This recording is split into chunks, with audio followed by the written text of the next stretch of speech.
and so on and so forth. Something tells me that my 10 through 6 will also be a very Pat-centric episode. You son of a bitch.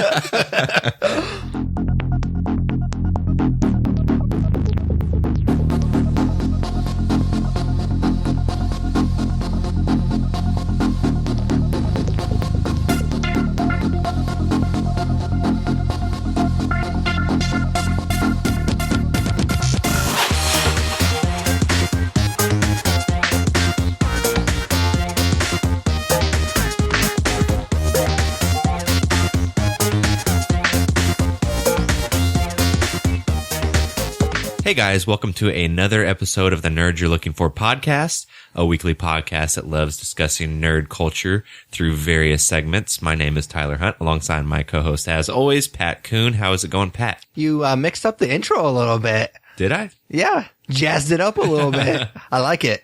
Nice. No, I'm good. I was actually kind of worried, and you'll get to see what my priorities are at when I tell this story, but I was worried that we weren't going to be able to record tonight because last night, part of Evansville lost power. I didn't know that. We were part of it. Like, our whole neighborhood was out of power. Shit. And my immediate thought was, after a couple hours of it not coming back on, I was like, what are we going to do if we can't record tomorrow? Like, Tyler's not going to be able to come over. The mixer's not going to work.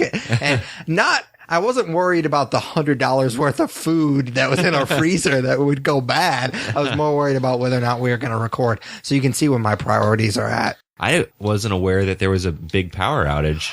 I guess it was just like a very small part of Evansville, because I went on Veterans website, the people that provide our electricity for people that are listening that aren't in the area. And they were just like the northwest part of Evansville went out. I guess I don't know why. I mean, it was raining, but it wasn't anything big. I actually texted a guy at work, the second shift guy that I'm buddies with at work, because my work is just like 2 minutes away. And he was like, no, we have power. So I guess a weird part of Evansville that went out of power.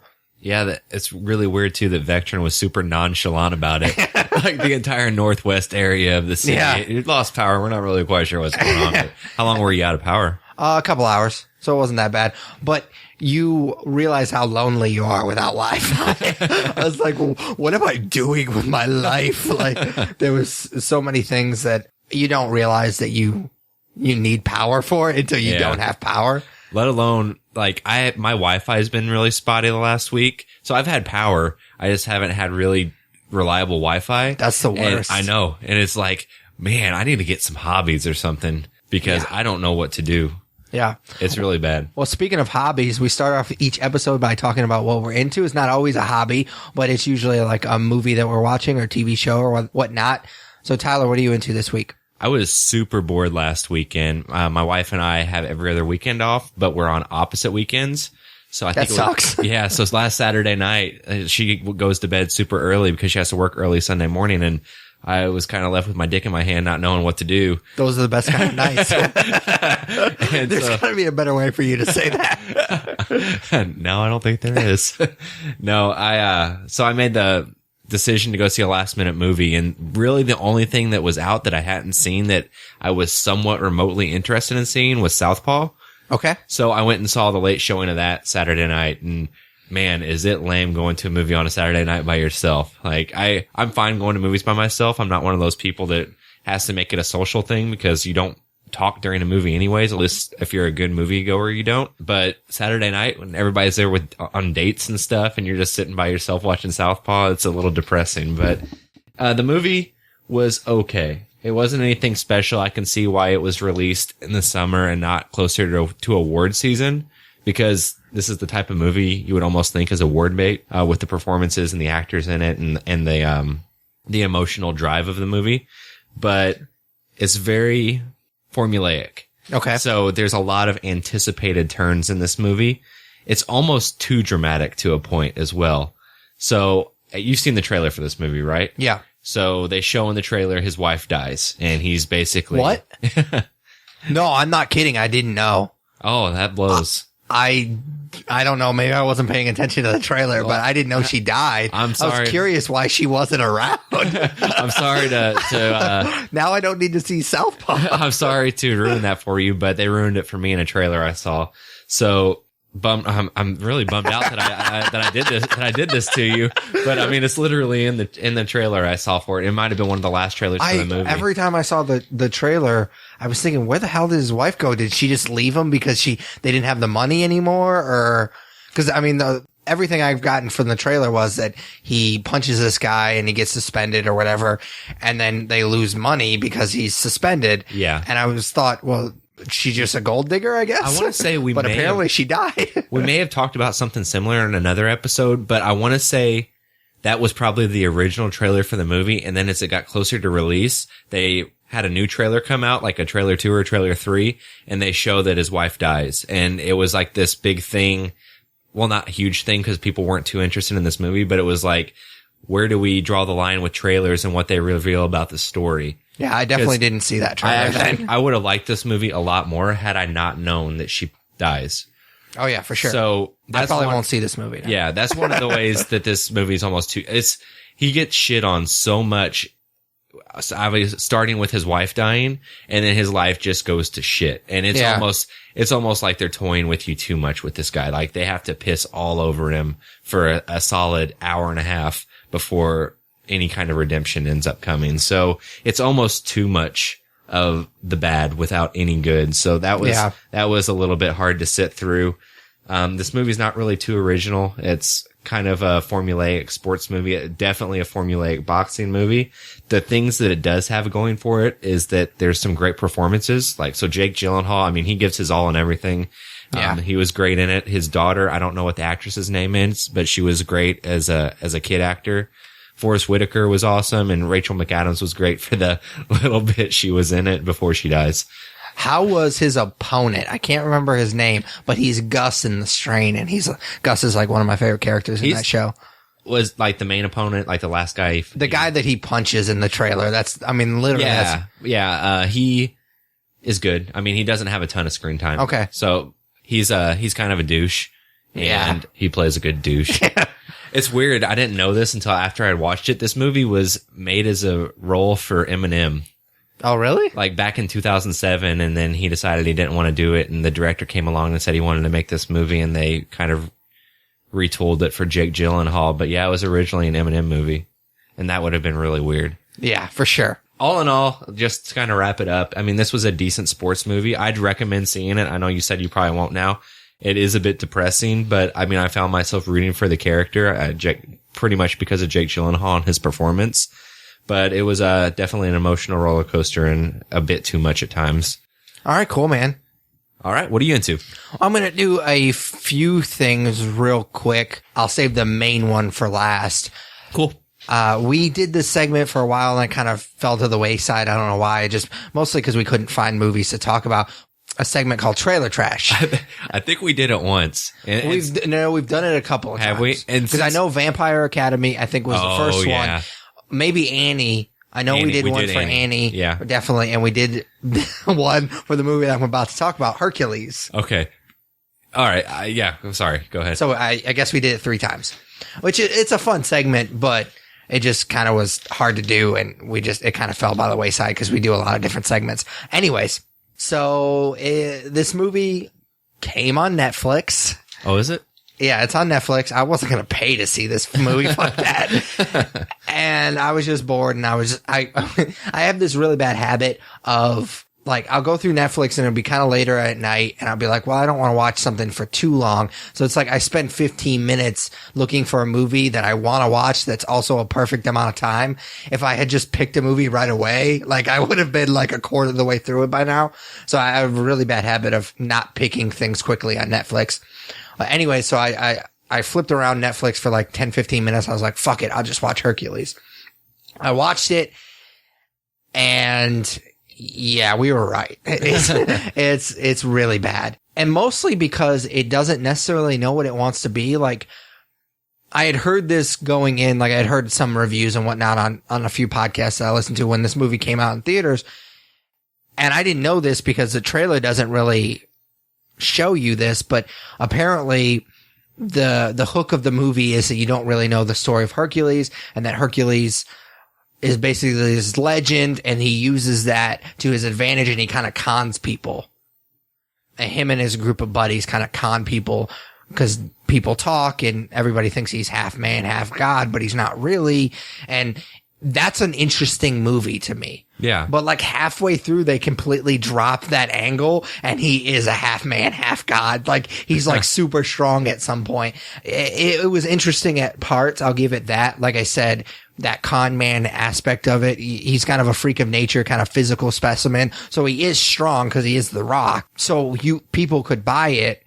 But then like halfway through, they just decided to do away with that because I don't know. I guess they decided that they got to a point where they couldn't think of what else was going to happen next and they just threw it away. And then he is kind of like this strong, ridiculously strong half man, half God at the end. Like he rips these chains out of the wall. Well, you see that part in the trailer because he screams, "I am Hercules," and he rips these chains out of the wall. And then at one point, like the main part of the movie, he like breaks this huge statue down. It's ridiculous. It is so stupid. Jesus. And it's one of those movies I'll never see again. And I'm not suggesting anybody take time out of their lives to watch this movie, but it is a movie that if you don't care, like if you want to watch something that you don't care about and you can just ignore, it's a good movie for that because it's a fun action movie if you don't think about the stupid plot points in the movie. Like if I were to ever watch this movie again, it'd be something that I turned on like while I'm editing an episode, just something that I can ignore. Like I watched Transformers Age of Extinction again, like a couple of weeks ago when I was editing an episode, just because I could easily ignore it and it's just garbage. So if you're going to watch this movie, I would suggest that you have something else to entertain you because this movie won't do it. That's exactly what I was going to ask. Like, so this is an editing movie. Oh yeah, for sure. For sure. All right, awesome. The next thing, and I'll make this pretty brief because I don't think most of our listeners are very interested in it, but we have talked about before that Tyler and I are big sports fans, especially football and especially fantasy football. Well, it's that time of the year again. And I found this really cool new app that I've been addicted to the last few days. One of my favorite and pretty much the most famous fantasy analyst is Matthew Berry. He works for ESPN. A couple of years ago, he wrote a book called Fantasy Life. If you're interested at all in fantasy football and fantasy in general, because he doesn't just talk about fantasy football, it's a great book. It's really funny. He takes aspects of fantasy, like fantasy football and fantasy baseball, and kind of relates it to his personal life and how the industry has kind of changed his life and all this stuff. And it's really interesting. He talks about him writing Crocodile Dundee, and it's really, really cool. It's a really good book for sure. Yeah. So it's definitely interesting read. While these app developers, I guess in association with him, I don't think he had any like creative input, created like a social media type of app that goes along with the book. And it's basically just kind of like an Instagram for fantasy football. Yeah. And where you can kind of post funny memes and you can post like polls, like who should I pick at this pick or who should I start or whatever. And you can post trash talk and whatnot. And it's really fun. I've been really getting into it the last couple of days. I mean, it's another vehicle for me to pimp the podcast. So I do that. My profile pic is our logo. And of course in the bio, I have the nerdspodcast.com. So, I mean, I'm always looking for ways to pimp the podcast, but it's really fun. So if you're interested, definitely check it out. All right. Awesome. So the last thing, finally, the thing that basically, if I were to pick one, this was going to be the one thing that I want to talk about is I watched this movie. It's kind of an indie movie. It's been, picking up steam lately. It was kind of one of those like Sundance kind of film festival darlings. Cop Car. Have you heard about this movie? Yeah. I actually was curious if it's good or not because I thought... Well, you're about to find out. I know. I'm actually excited because I thought the premise was kind of cool, but then it's also just like a Kevin Bacon movie and I don't know how much theatrical release it got, so hit me with it. I don't think it got much of it. I mean, especially not in our area. Yeah. It does star Kevin Bacon. He stars as like a small town sheriff who has to find these two kids that have stolen his cop car. Yeah, you don't steal a cop car. No, you don't steal a cop car. That's a line from the trailer, right? I haven't seen the trailer. I saw the movie and he says it a couple of times in the movie. Yeah. I got you. So this movie, is really short and sweet. I think it's a little less than an hour 30, which is good for this movie because it's an interesting concept, but it's certainly a concept that doesn't bode well for a longer movie. Oh, for sure. You can only do these certain things for so long before it gets boring. And there's a couple of scenes here and there where Kevin Bacon is kind of at his house and trying to figure out exactly how he's going to play it, because there's some shadiness, and I don't want to give too much of the plot away. There's some shadiness with Kevin Bacon's character, that he can't just tell the other cops, hey, some kid stole my cop car, even though that would be embarrassing. That's not the only reason he can't do it. This film does a really great job at kind of showing the innocence of these two little kids. Like, it does a good job of showing us how fun it would be if we were young kids and we just stumbled across an abandoned cop car with all these guns and shit in the back, and just how stupid kids would do this. And it was a lot of fun. It was also, it kind of had an aspect of it, kind of like a thriller aspect of it, kind of like Boyhood, where they're in a dangerous situation and they don't quite know that they're in a dangerous situation. Like, it reminded me a lot of Boyhood, where they're in that construction site and they're throwing the drill blades. And the whole time I was watching it, something bad's going to happen. Yeah, there's a couple of scenes in this movie where it's just, oh my God, like, don't do that. One in particular where, and this is not really spoiling a whole lot, they literally find his bulletproof vest, and apparently he's a small town sheriff, but he has an assault rifle in his backseat. And so they're going to shoot each other wearing the bulletproof vest with the assault rifle. Oh, and I'm just like, oh God, please don't. This is a terrible idea. I mean, of course they're little kids, so they don't understand that there's a safety on, and so they can't figure out how to shoot the gun. So luckily they don't, because that would have been ended terribly. The movie would have been a lot shorter, an hour and 30 minutes. I always have had problems with kids as actors. Like, I think it's always a gamble to, like, Super 8. I think it was a huge gamble because the whole movie is kind of predicated on the fact that these kids can carry a movie. Yeah. And in Super 8, they did. And in this movie, they really, really did. The kids nailed it. I love the dynamic between them, because one kid is much more gung-ho about stealing this cop car and driving really fast with it. And the other one is kind of like his shyer friend, who is a little bit more of a follower than a leader. And so I like their dynamic. And then there's a bit of a twist. Like I said, Kevin Bacon's character is pretty shady in this movie. So there's a bit of a twist that kind of it's the catalyst for the third act of this movie. I would definitely suggest it. There are certain aspects, like I said, it does go a little bit slow in the middle, but Kevin Bacon does a fantastic job. I almost, when I was prepping for this segment, I almost said, I wanted to do something like a hyperbole, like, this is Kevin Bacon's best performance since, and then I realized I can't even think of what his best performance before this was. Like, I'm not a huge Kevin Bacon fan, so he doesn't like scream like awesome actor to me. So this is Kevin Bacon's best performance as far as I'm concerned, because I don't really, I mean, I guess First Class, but he was good in that, but I mean, he didn't really stand out. Yeah, I feel like he's kind of the same in every movie almost. Yeah, for sure. And as much as I love First Class, he's very, like you said, Kevin Bacon in it. Yeah. I mean, Footloose was good, but I mean, he's not the reason that movie's good. I've never seen Footloose. Oh, really? Yeah, I've just never had the urge, I guess. I don't know. I used to watch it when I was a little kid, but... Did you dance? No. And if you've ever seen me dance, that's probably a good thing. All right, so that's all I got. All right, awesome, man. You ready for some comics? All right.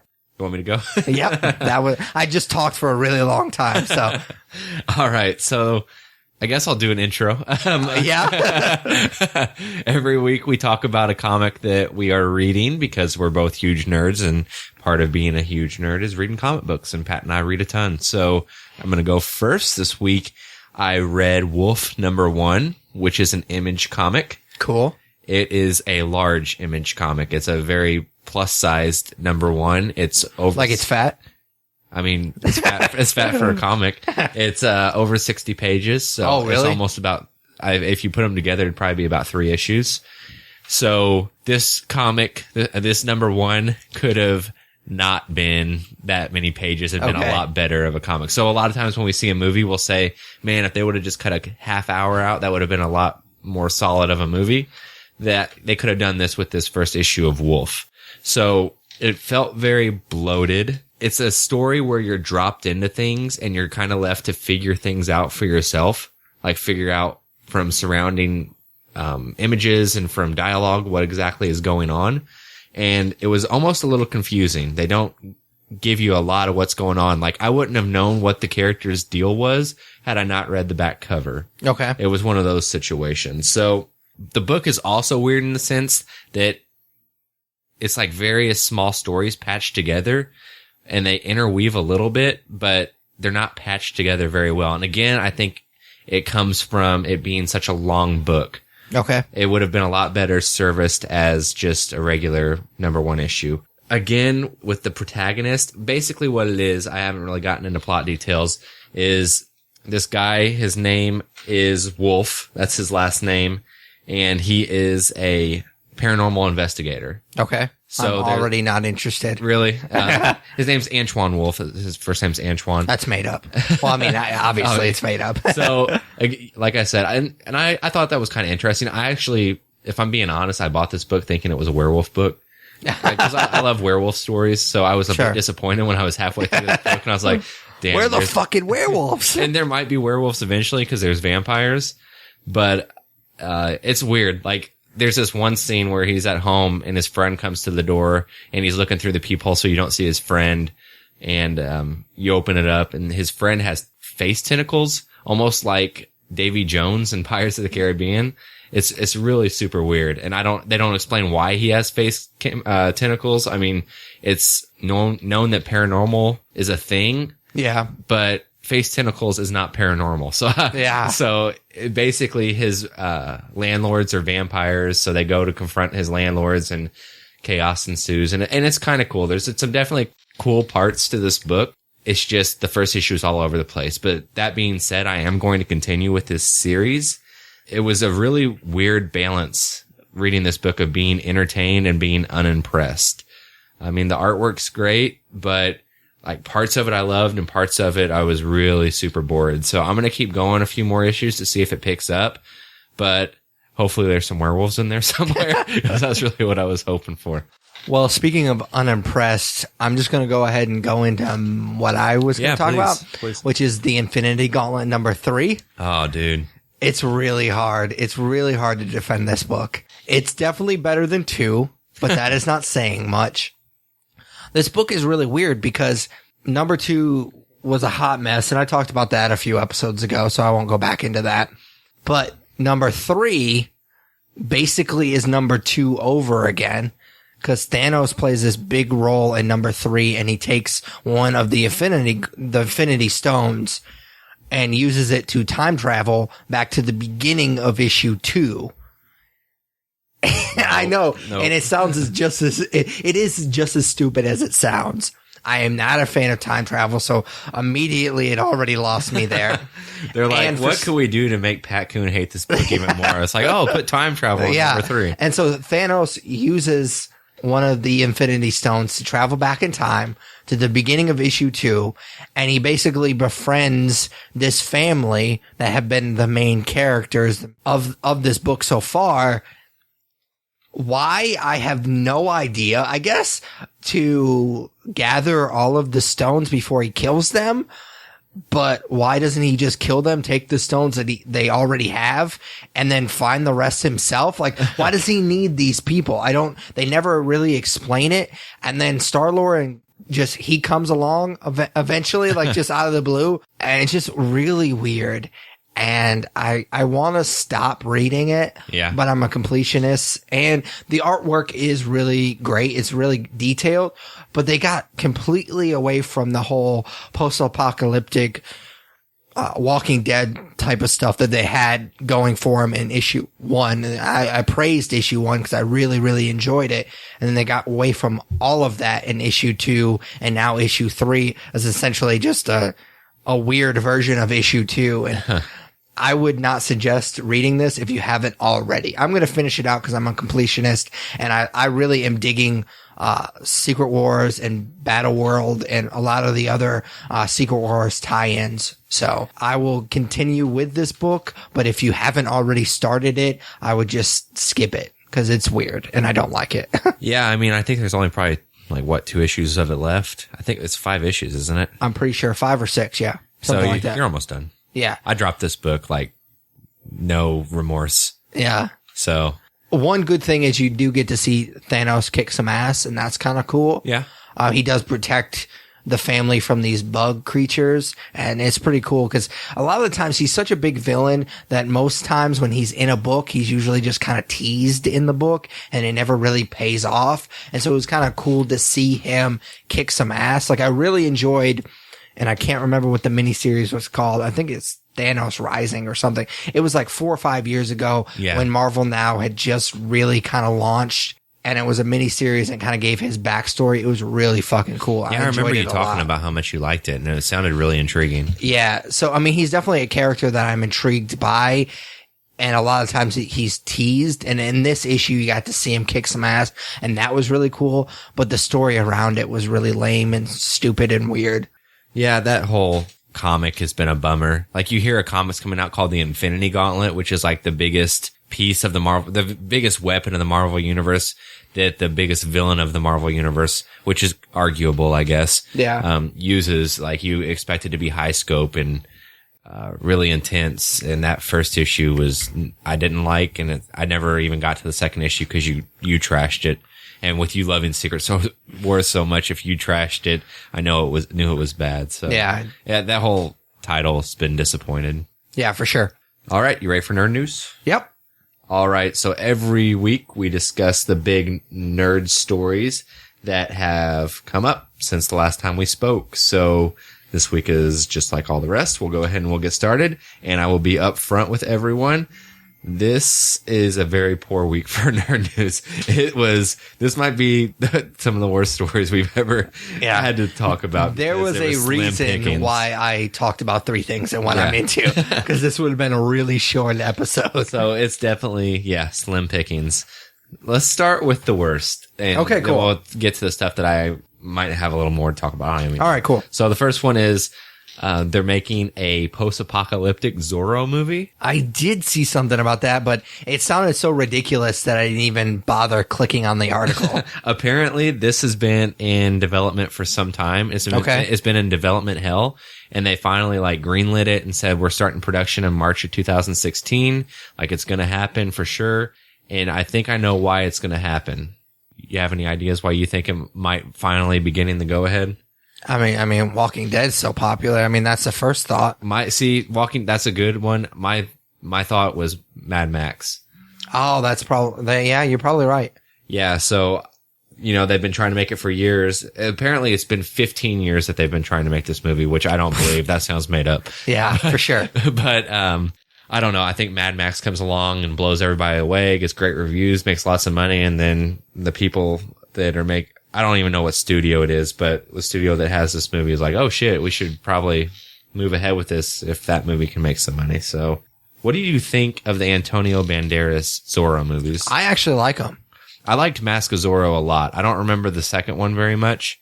I thought that they were both solid. I liked Mask more. I don't even know what the other one's called.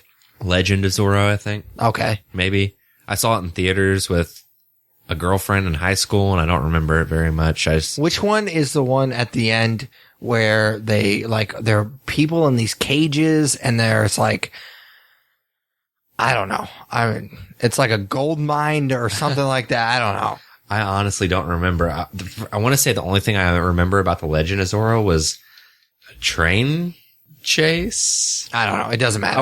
Legend of Zorro has to do with Mexico and California. It's when California is becoming a state, maybe? Does that sound all right?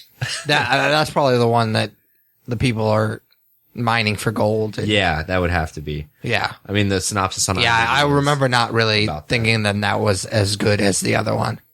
Yeah, it has a 5.9 on IMDb. Yeah. So a lot of people didn't really like that one. But I haven't seen either one of them since I was a little kid. So yeah, for sure. All right, moving along. Yeah, for sure. Let's talk about Star Wars a little bit. All right, so cool. We're not talking about the movies, though. We are talking about Disney World, which is something that I really enjoy. I love.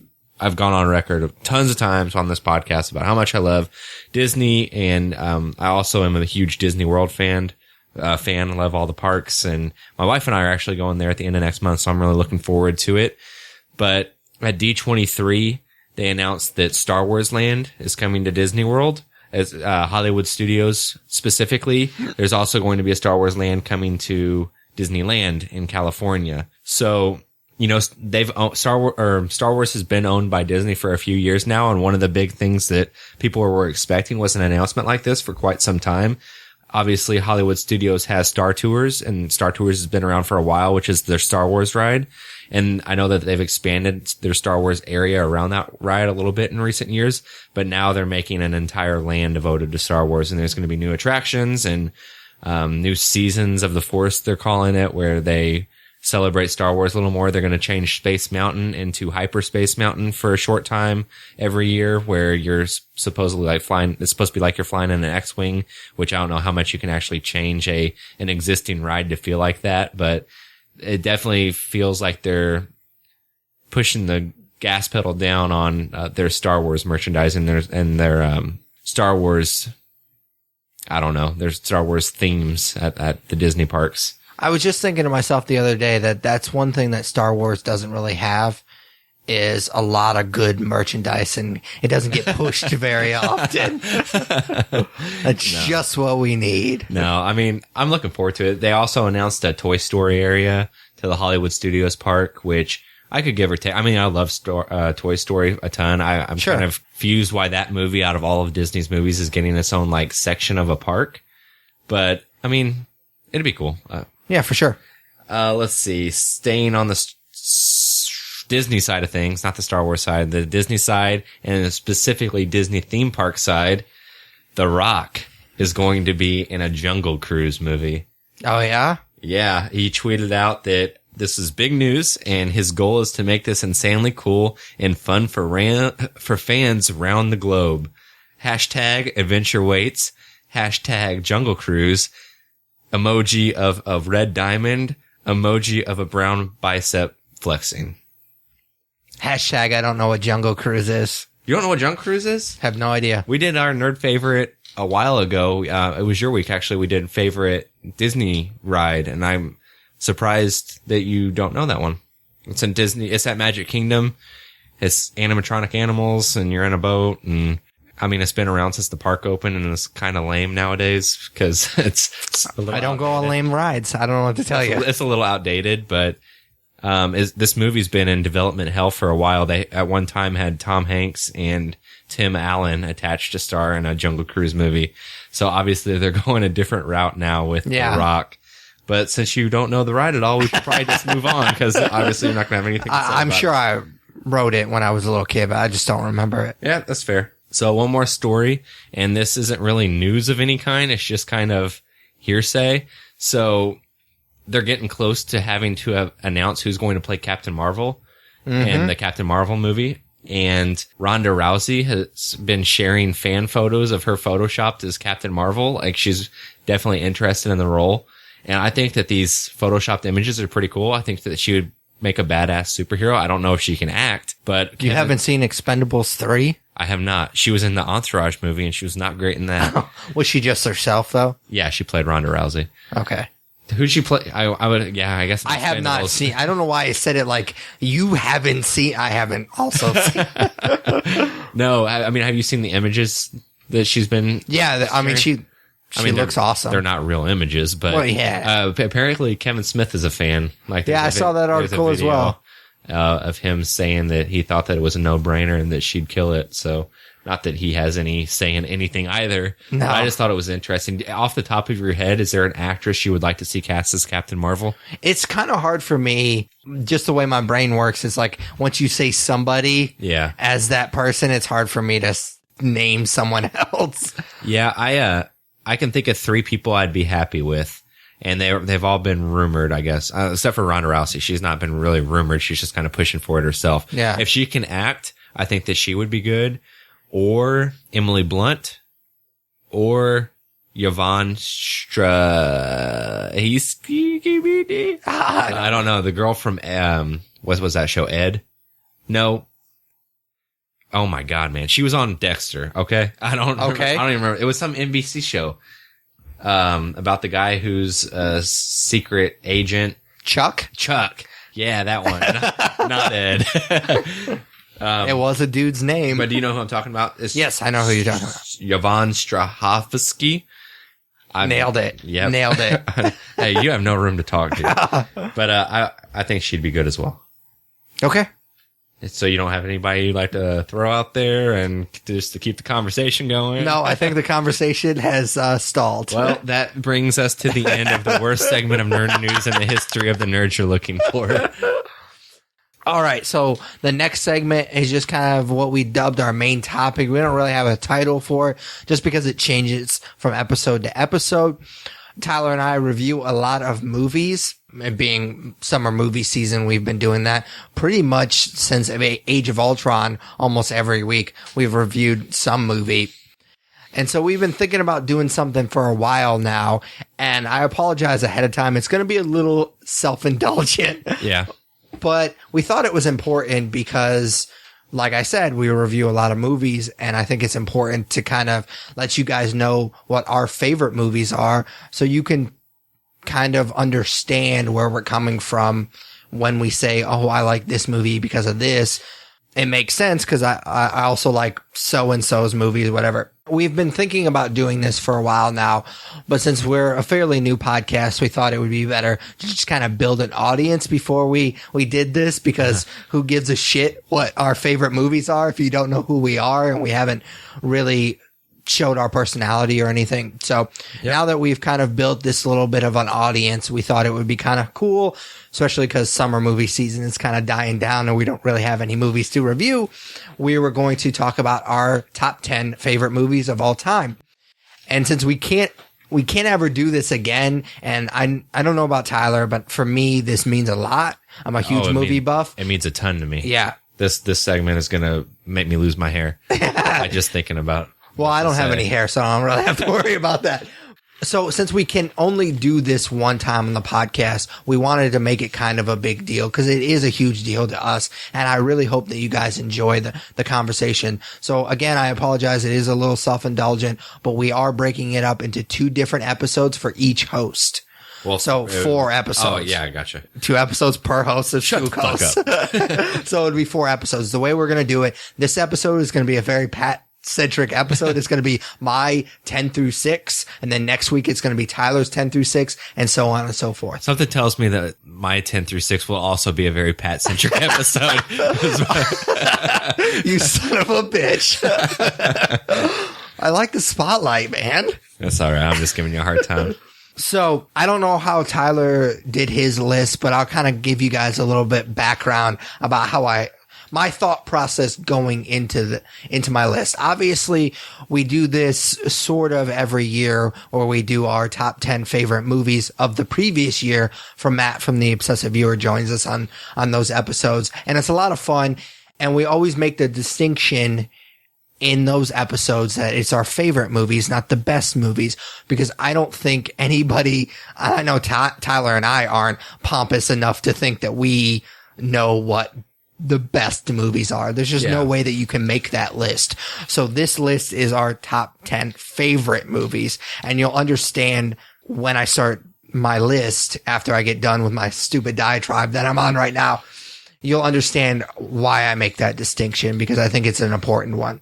I agree. So when I was making this list, I kind of, the way that I started on it was I just wrote down like the first 10 or so movies that just came to my mind. Yeah. And then I went to my DVD collection and kind of scrolled through it to see if there was any movies that I kind of had forgotten about. And I don't know about you, Tyler, but I had 29. I had close to that. Yeah. It was ridiculous. And I mean, they're all movies that I just love. I mean, I have like 500 DVDs, so it makes sense that 29 of them would be like my all-time favorite movies. And it hurt to knock some of these down. And I watched a bunch of them that I kind of were on the bubble as far as I wanted to put them on the list, but I didn't quite know where they were going to fit. And so the last couple of months I've spent watching a lot of these movies and trying to kind of grade them objectively where I think they should fall on the list. And I think I've gotten a pretty solid list. It's a very personal list. Obviously, like I said, I make the distinction between favorite and best. So there's going to be a lot of me telling personal stories and why this movie means a little bit more than the other movies. So it's going to get a little deep in here, but I think it'll be a good conversation. I feel like we're like preparing for this really emotional experience when it should be a really just happy discussion. Well, I mean, that's one of the reasons why I've fallen in love with movies, is because obviously you kind of take people take different things from different movies, and you kind of have that connection with different movies. It's one of those things too, where this, like you said, it's a very personal list, and you're going out there and saying these are your favorite movies, and it's very easy for somebody to be opinionated and tell you that your opinion is wrong. And I mean, that sucks whenever it's something like this. We love movies, and we obviously feel very passionate about any movie that we put in our top 10. So, well, you're not going to tell me I'm wrong, because I'm not wrong. These movies are awesome. Whatever. How I react to your list might determine how you react to my list next week. So I will probably be nice. We have pretty much the same taste in movies. Obviously, the list won't be exactly the same, but I think there's going to be a few on there that I think I'm going to surprise you with, and I think there obviously is going to be some that you surprise me. Yeah, you and I do have very similar tastes, but for some reason, I think that there will maybe be 2 or 3 movies that are the same, but I think we're going to have probably pretty different lists. So it'll make for a good conversation. That's my guess, so we'll see. All right, well, I'm just going to go ahead and jump right in.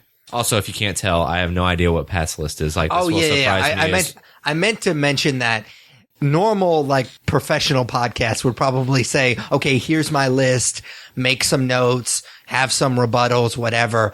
But honestly, Tyler and I are really good friends, obviously, and we care about this. And so as a listener, I wanted to be surprised by Tyler's list and next week. And by your list, exactly. Yeah, exactly. So Tyler might not have the best rebuttals or whatever, or next week I might not either. But that's because we have literally no idea what we're going to say, because we want it that way. Yep. And we've never claimed to be a very professional podcast. And that's kind of a part of our charm. At least we'd like to think so. All right, man. You ready to get started? All right. So number 10, obviously I'm starting at the bottom. Now we're here. Yeah. Sorry. The Rocky Horror Picture Show is my number 10. It was released in 1975, and it's based on the musical show of the same name. Well, sort of the same name. It's not the Rocky Horror. I think it's the Rocky Horror Show, not the picture show. Anyways, that doesn't fucking matter. Basically, it's homage to old, like, science fiction B movies. Have you ever seen the Rocky Horror Picture Show, by the way? I've seen it all the way through once in middle school, but it's one of those movies I'm still very familiar with because of its cult following. It's a musical. Like I said, it's based on a musical show. I am not a huge fan of musicals. I know this is a bit of a spoiler, but this is the only musical on my list. Well, sort of. It's really the only true musical that's going to be on my list. And the movie's great. I love the movie. Objectively, I think the movie is great. It's a weird fucking movie. It's really weird. And I mean, obviously it has the theme of kind of like sexual liberation. It's definitely out there, especially for being made in the 70s. Oh, for sure. But the music is fucking fantastic. It's one of the only movies that I actually own the soundtrack and I listen to quite often. Really? Yeah, I love the soundtrack. It's great. No, the soundtrack's pretty good. I don't want to spoil anything that you might say, but you've played Time Warp at your wedding. That was actually going to be one of the stories I talked about. But well, just cut that out then. What kind of sets this movie apart is, other than the fact that it is a solid movie by its own right, it's great music, it's a great cast, is the cult following that Tyler mentioned briefly. And mostly it has a cult following because it is very interactive. The show itself, I've never actually seen Rocky Horror Show, but the show itself is really interactive, and the movie's like that as well. It's kind of famous for its midnight showings.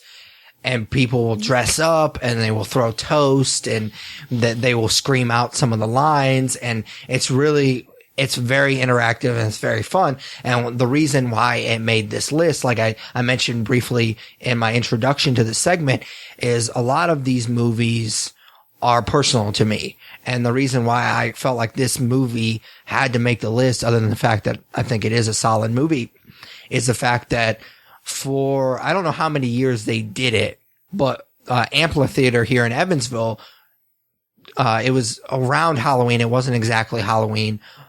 Would have a midnight showing of Rocky Horror Picture Show. And my friends and I went 3 years in a row, and we all dressed up, and it was a lot of fun. I went as Rocky, which was a terrible idea because it was in the middle of October and it was fucking freezing. The first year that we went, we actually didn't bring any clothes or whatever. And so I was literally freezing my ass off during the whole movie. Cause if you haven't seen the movie, Rocky literally has, I almost said orange, gold underwear, and that's all he wears. I know. And I saw a picture of you dressed as that, and I'll never be able to unsee that. Sexy time. No, it's so much fun. I mean, the next year we went, I also went as Rocky, but we also brought clothes. So once the movie started, we just put clothes on. So how'd you get stuck as Rocky? Did nobody else want to wear the gold underwear? I don't remember exactly how I got stuck as Rocky, but I don't feel like I got stuck. I think Dr. Frankenfurter is like, Jeff got stuck. Cause, okay. I mean, you have to dress like a woman in woman's lingerie. Okay, fair enough. Yeah. So it was just so much fun. I remember those nights, and I just kind of, looking back, I'm proud that we kind of had the guts to do it, because I think a lot of people that like that movie were like, oh, it would be really cool if we got to go to one of these showings, and we did it. And we actually dressed up and we went all out, and it was a lot of fun. And I still look back at those nights as kind of being one of the fonder moments I had in college. Not that I had a bad college experience at all. It was just kind of one of those really fun things that we would do. Yeah. And it was kind of our thing. And I really appreciate that. And that's one of the reasons why I really love this movie, is because it is that interactive. And I feel like I'm almost part of the movie because I went to these shows, and they were so much fun. And like you said, we actually did the time warp at my wedding. It was super awkward because my wife's family is super conservative, and I guarantee you none of them have seen this movie and had no idea what we were doing. We were basically just making like thrusting moves on the dance floor, and it was super awkward. But I mean, it was my friend's group that went to all those shows that did it with me, and it was so much fun. And like I said, it's one of those things that I'll never forget. And it was just, I mean, it's a great movie on its own, but that kind of interactive quality to it, just, I mean, it's fantastic. Yeah, I'm super jealous that you had the opportunity to do that as well. I remember after we had become friends, you had already done it previously, and I really was interested in doing a future one. And it's like the year we were planning on doing it, I think we missed the date barely when we started looking into it. Yeah. And then the next year, like they've basically shut down that amphitheater they used to have it at. They don't have anything there anymore. I guess safety regulations or something. And I don't even know if I'm sure somewhere in Evansville they have it, but I've never seen it advertised. So there's just never been the opportunity. But I'm super jealous that you and your friends got to do that, because it sounds like a blast. Yeah, it really is. And like I said, it's kind of one of those moments that I'll never forget, because it was a lot of fun. And my wife actually, one of the years that we did it, got to join us. So it's not just my thing. It's kind of our thing together. So she dressed up as, goddamn it, I'm embarrassing myself because I can't think of Meatloaf's character's name in the movie, but she dressed up as Meatloaf's character. And oh, that's awesome. I'm a big Meatloaf fan, so that always adds to it. His song in the movie is really fucking awesome. Yeah. I'm surprised that she dressed up. I don't know why. I mean, he's one of the more conservative dressed characters. So yeah, for sure. All right. So I'm just going to kind of move along, I guess. Number 9, Monty Python and the Holy Grail. Oh, awesome. It was also released in 1975. That's just kind of a weird coincidence. And I know you guys are probably already tired of me talking about it, but I do stand up. Comedy is kind of my thing. Like, I base a lot of my personality and self-worth on the fact that I've always kind of been the guy that everybody points to as the funny guy. There's an episode of Friends, and I know this is a weird association, where Chandler gets mad at Monica because she thinks this guy at work is funnier than he is. That's Chandler's thing. And I kind of felt like that's always been my thing growing up. Yeah. And one of the big reasons why I've loved comedy is because of my dad. He's kind of introduced some of my favorite comedies of all time. The Holy Grail, The Jerk, Young Frankenstein were all movies that I watched with my dad. He's had a huge influence on my life, obviously, as a whole, but just my comedy.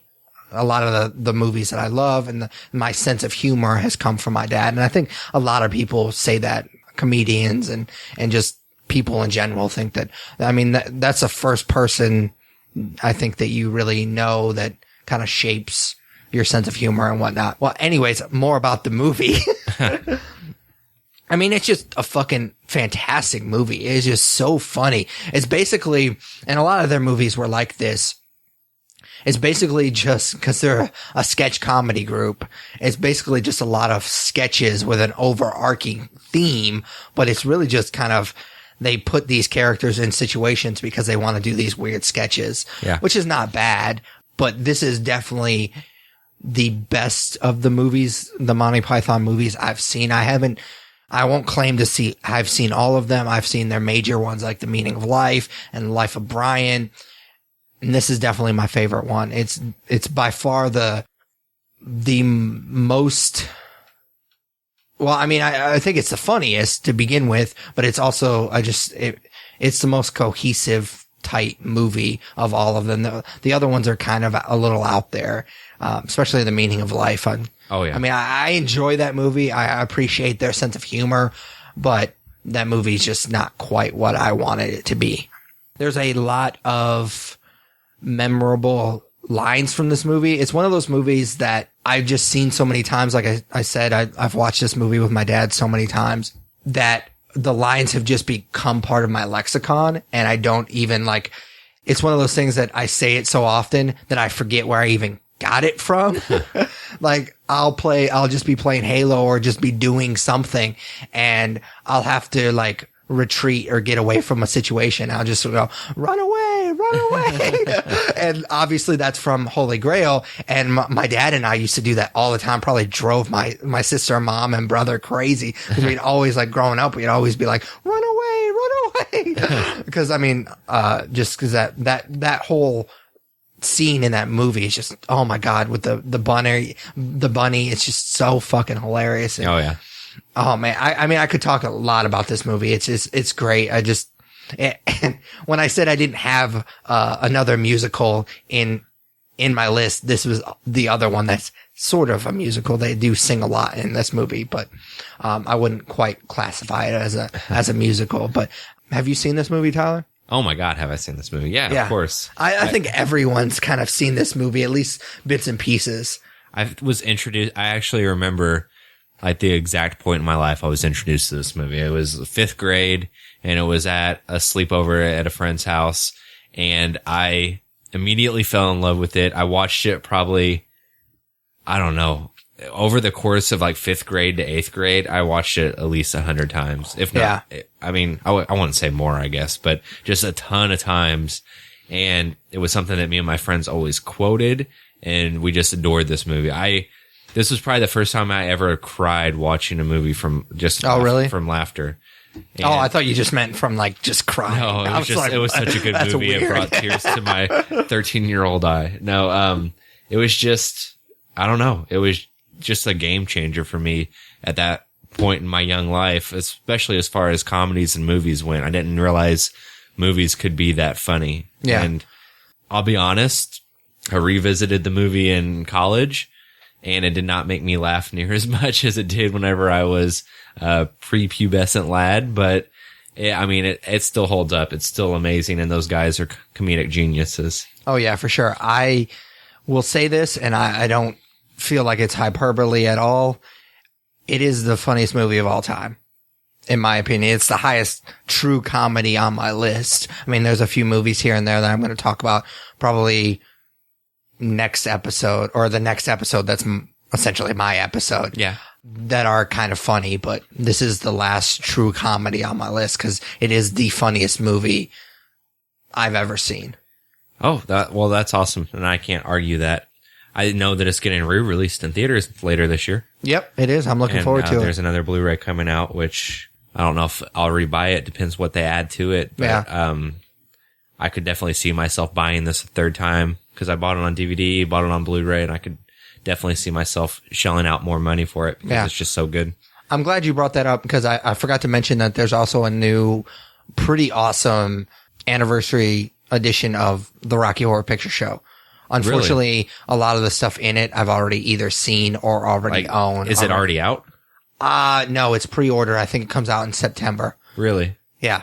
I own that movie as well. Yeah. So that might be worth another buy.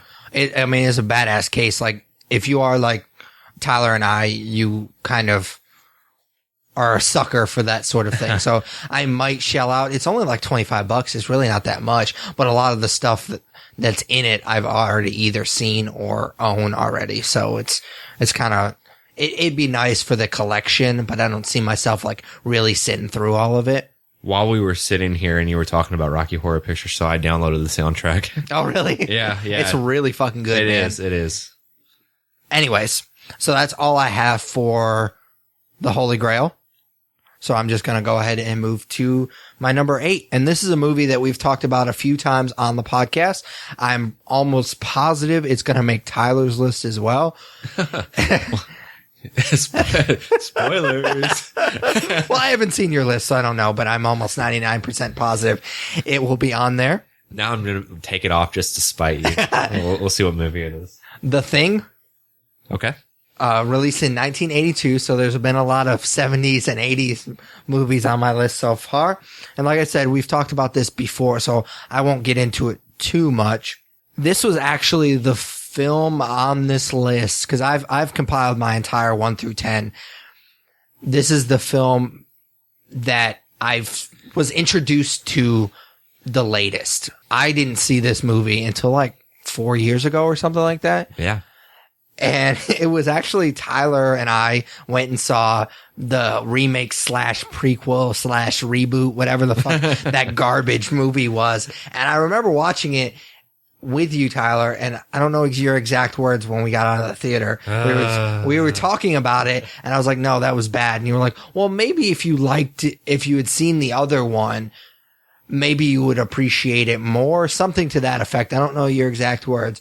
But that's when I went back and watched this movie. And it was the first time I'd ever seen it. So it's probably been, 3 years or something like that. And I actually hated it more because it gave that movie, the sequel or not, the prequel, so much good material to work off of. Yeah.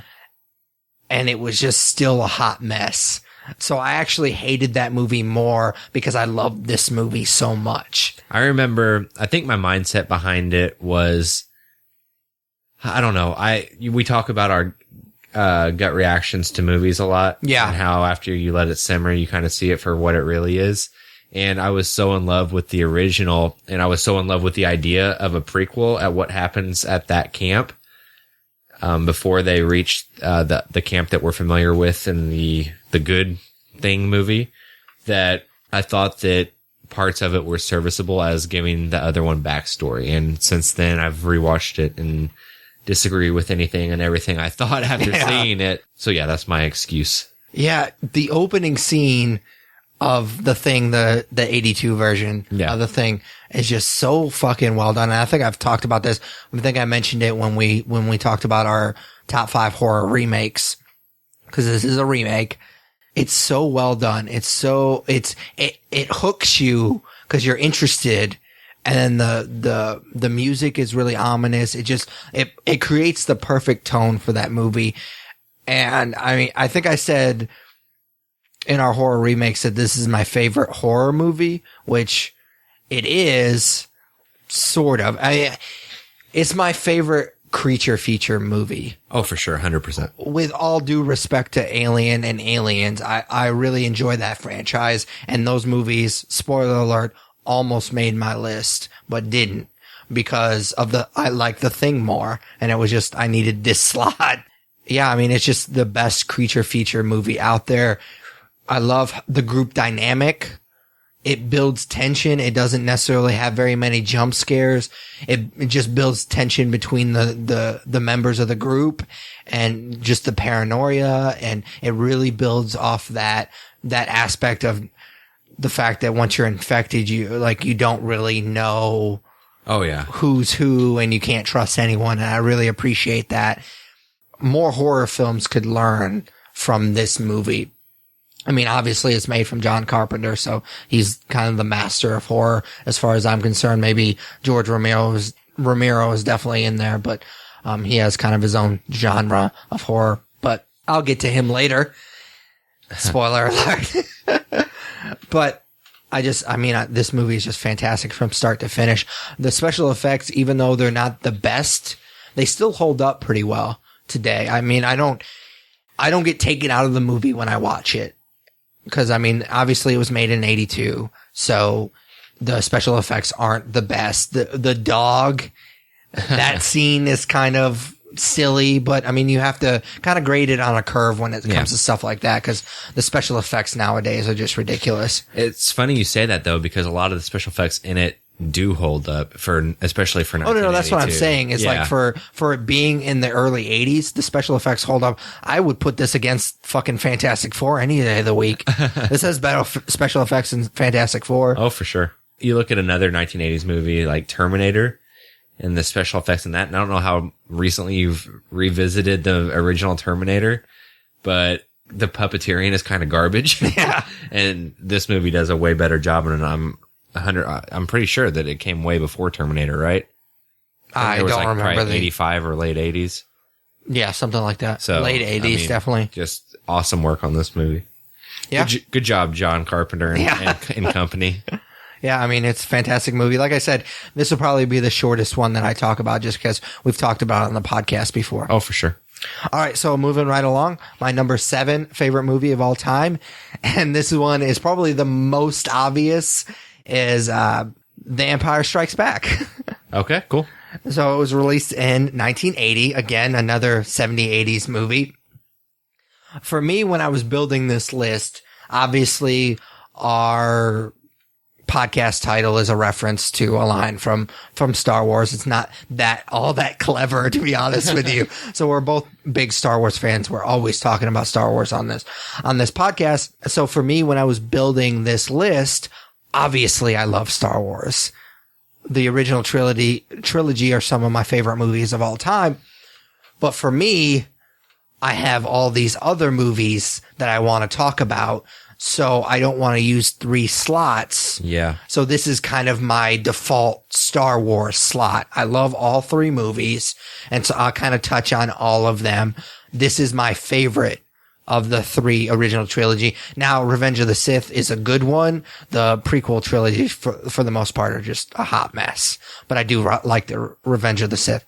Even though A New Hope, Star Wars, is much more of a contained story. It has a start and an end, and it doesn't necessarily depend on the sequels, which I really like. This is just my favorite of the movies. For years, I would go back and forth between Empire and Jedi being my favorite Star Wars movie.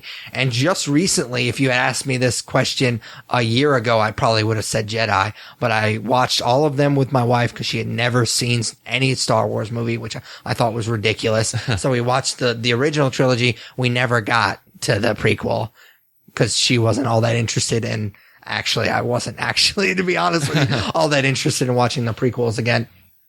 But we sat down and I finally decided that Empire is my favorite of the 3. And it's mostly because of the Ewoks. They're so fucking stupid, man. That's fair. I mean, God damn it. They're so dumb. They're so dumb. And it's a shame because that movie's really fucking good. Oh, I love it to death. I haven't sorted out where Star Wars will fall on my list. And I don't want to make this about my list. It's all about your list for sure. But it's going to have to be the same theory with you. Like one movie will represent the original trilogy. Because that's the way I see it. It's one huge story that I love. But yeah, for sure. And I personally just didn't want to. It's not that I didn't want to talk about all 3 movies, but I didn't want to use all 3 slots for movies that obviously were we're always talking about Star Wars. We're big fans of Star Wars, so it's a pretty obvious one. So this is my default Star Wars slot. Yeah. And I guess it's cheating to say the original Star Wars trilogy is number 7. Yeah. So I just picked my favorite. Yeah. It is my favorite. I'll talk about Empire in particular now. It's a much more darker story. There's a lot of especially in the 80s, it's a pretty dark movie, especially for something that was such a popular franchise. They touch on some really dark stuff, like Han gets frozen in this movie, which is pretty a dark kind of subject. And Luke, obviously, spoiler alert. Do I even have to say spoiler alert? No. If you haven't seen Star Wars and you're listening to this podcast, what the hell? You. Yeah, what the hell are you doing, man? Anyways, you're listening to a podcast that's essentially a major part of the podcast is talking about Star Wars, and you haven't seen. Anyways, I mean, the last battle is just fantastic. It's such a great movie because it starts with an amazing battle, probably one of my favorite battle scenes of all time. And then it ends with an awesome lightsaber battle, kind of bookends the movie so beautifully that way.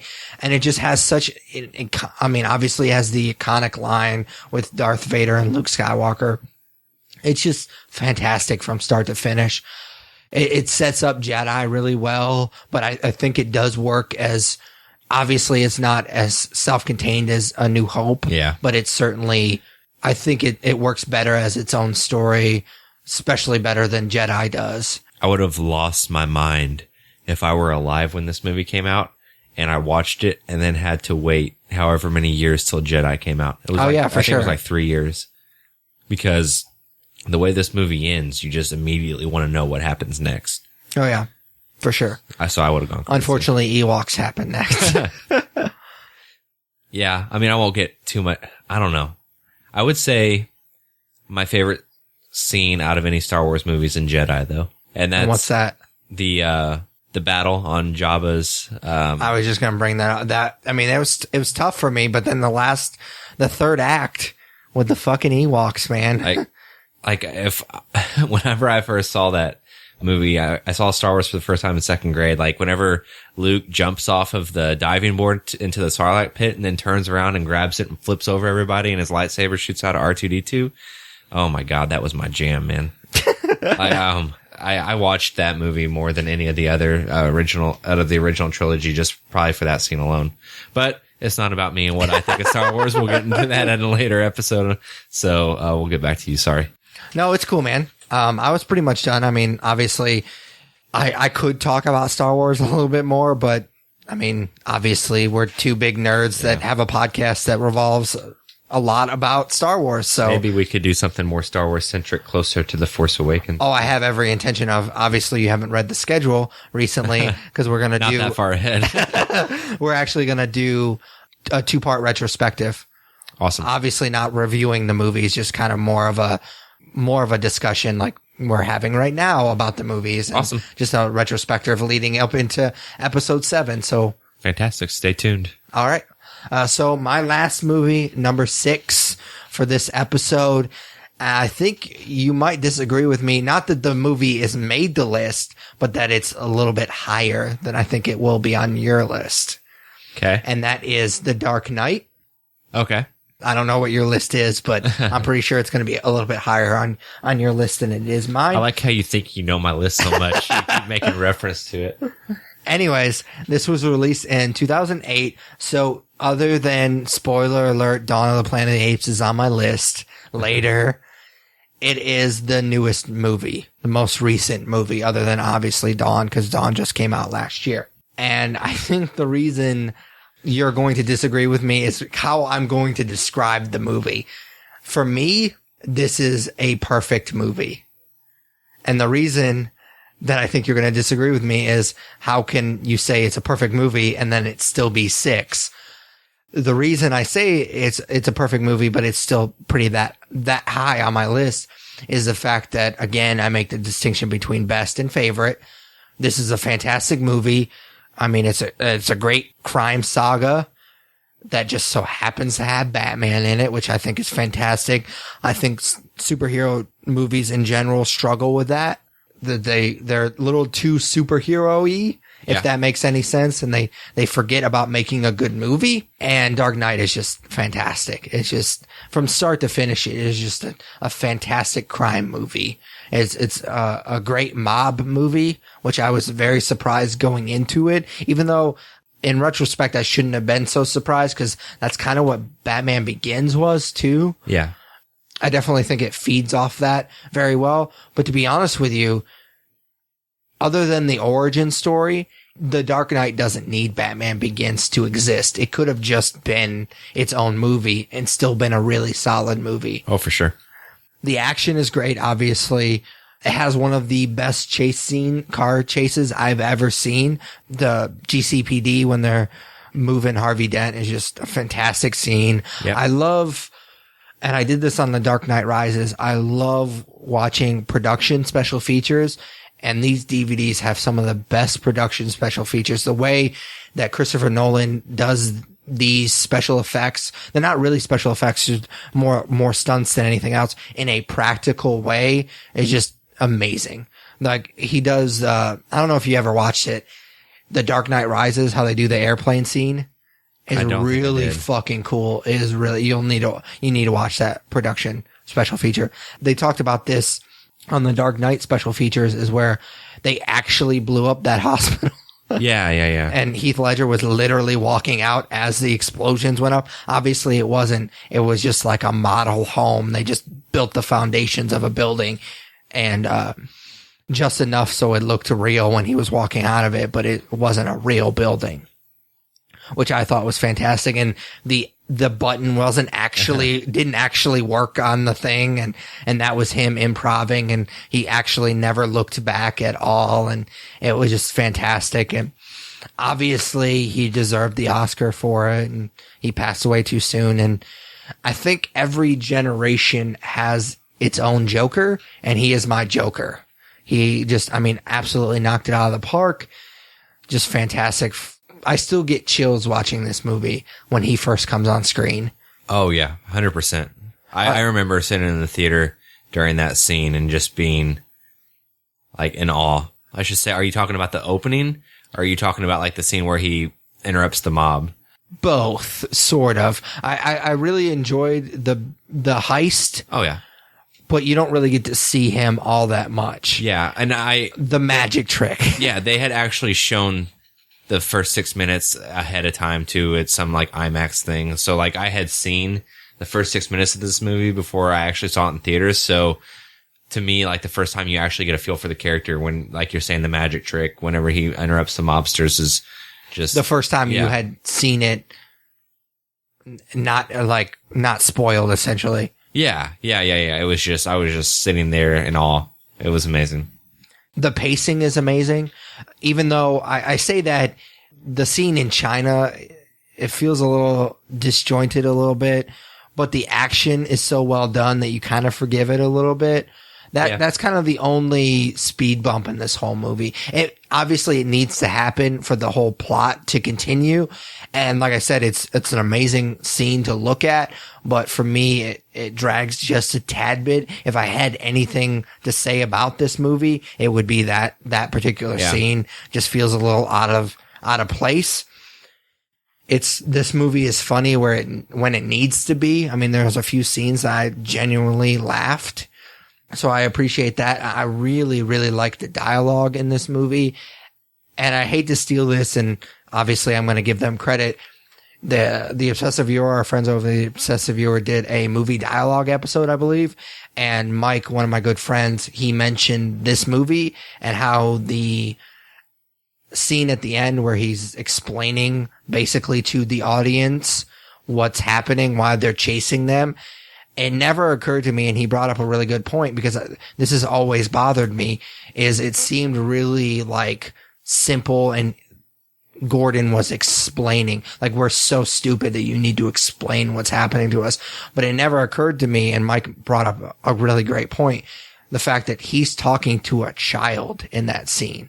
So it makes sense that he would kind of simplify everything that's going on, because he is in fact talking to a child. So I thought that was beautifully done, and I appreciated the movie, even more than I already did when Mike brought up that really good point. So, I mean, the dialogue is beautiful. It's all around a perfect movie. Yeah, for sure. And if we were doing best of, like my top 10 best movies, which again, I don't think you can even make that list, this would be 1 or 2 probably for me. Oh yeah, for sure. I mean, I adore this movie. We'll be talking about it soon again. Yep. I kind of figured as much. So that's it for my 6 through 10. Any thoughts, Tyler? What do you think so far? I mean, it was a really solid list. I think that, and it'd be good for conversation. Our lists are going to be a lot different, especially, I mean, the movies that are going to be the same are going to be in different slots, and the movies that you had on your list that aren't going to be on my list, I can appreciate why you're on your list. Sure. So I don't know. It's been a really fun conversation. I'm looking forward to the rest of our episodes dedicated to this. Yeah, for sure. I'm looking forward to next week where I don't have to talk as much, which, like you jokingly said, I'll probably steal some of the spotlight. I'll find a way to monopolize that conversation as well. Sure. All right. So our last segment, we just kind of like to bookend it with just a very nerdy question. Nerds kind of are famous for asking, what's your favorite blank? And we just talked about my 6 through 10 favorite movies of all time.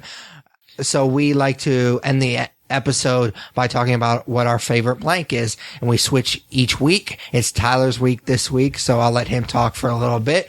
What's nerd favorite this week? So way back at the beginning of this episode, I talked about Southpaw, and that is a movie starring Jake Gyllenhaal. So I thought it'd be interesting to find out what our favorite Jake Gyllenhaal films are. So, well, not films, what the top ones. So I'm going with favorite Jake Gyllenhaal movie. I will go first to give you time to think. I went through his filmography in preparation for this, and I came down to 2 of his movies that I really love, and I had to narrow it down to 1, obviously. It came down to End of Watch and Prisoners. Okay. And you're looking at me with these eyes that makes me believe that one of those is possibly yours, and you're going to want me to lean a certain way, but I have a feeling that we probably are going to have the same answer here. My favorite Jake Gyllenhaal movie is Prisoners. God damn it. Mine is End of Watch. No, I'm kidding. It's Prisoners. I love End of Watch. I really do. But I think Prisoners is probably the better movie. I love the mystery of this movie. I love the gritty feel for it. Jake Gyllenhaal is awesome as the detective in charge of the case that this movie is surrounded by. It's intense. It's like I said, it's gritty, and it's really suspenseful. And I am a sucker for a suspenseful movie that keeps me on the edge of my seat for its duration. And this movie's pretty long. It's like a little over 2.5 hours long, I believe. It might be 2 hours. It's a commitment, minutes. But it's definitely worth it. It pays off. 100%. And it's great suspense throughout the entire thing. So, for sure, Prisoners is my favorite Jake Gyllenhaal movie. Well, for sake of conversation, I mean, I guess I'll throw out a couple that he's one of those actors that we talked about this a little bit with Tom Cruise. He picks his movies pretty well. He has a lot of them. Nightcrawler, Source Code, Bubble Boy. I mean, that's a classic. It's funny when you go through his filmography, you kind of see the point in his career where he got a little bit more selective. Yeah. I know this is kind of a nerd gap. We did an episode where we talked about our nerd gaps, and this is kind of one for me, especially as a movie fan and an indie movie fan. I've never seen Donnie Darko. Really? Yeah, I've never seen it. I know that's kind of his. It definitely, that movie has a cult following, and I've just never watched it. I enjoy Johnny Darko, but I will. Donnie Darko. What did I say? I thought I said Donnie. Okay. Either way, if I fucked it up, whatever. I think it's overrated. Oh, really? I mean, I would watch it for sure if I were you. But I remember the first time I watched it, my buddy had just bought the special edition DVD or whatever, like way back in, it was probably like 2005. And there was this documentary on it that followed. Yep. I've heard about this. The biggest Donnie Darko fan. Yep. And that was way more entertaining than the movie itself. Like, we watched it 3 or 4 times and laughed our asses off because it was just. I know exactly what you're talking about. Yeah. One of my good buddies in high school, he bought that same set, and he was telling me about how hilarious this guy was and how obsessed he was about it. It was insane, man. We laughed our asses off. It was way more entertaining than the movie was. Yeah. So, I mean, obviously, my favorite movie of his is Prisoners. I agree pretty much with everything that you just said.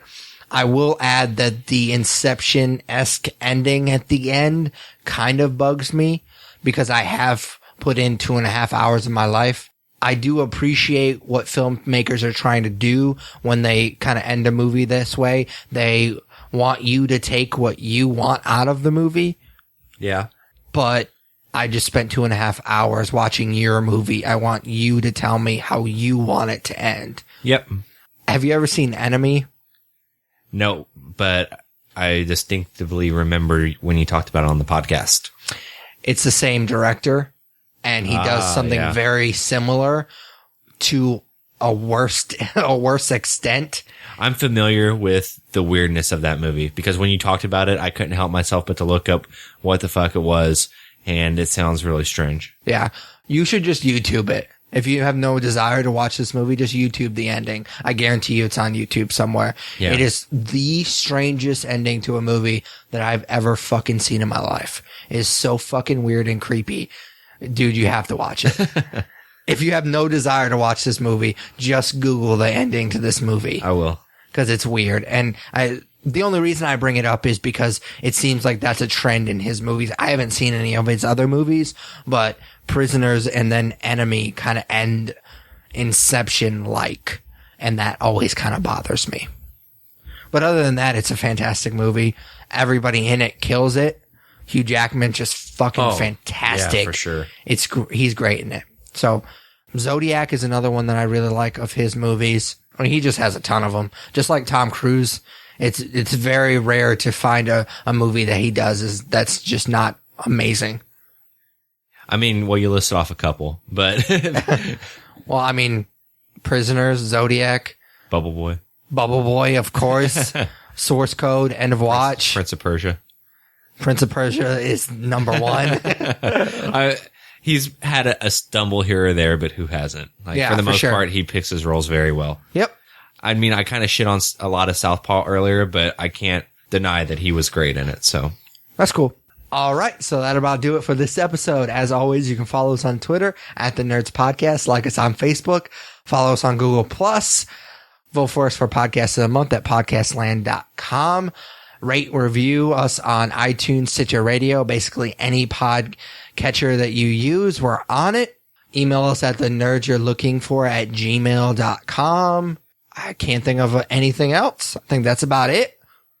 For Patrick Kuhn, Tyler Hunt, we are the nerds you're looking for. Take it easy, guys. See you guys.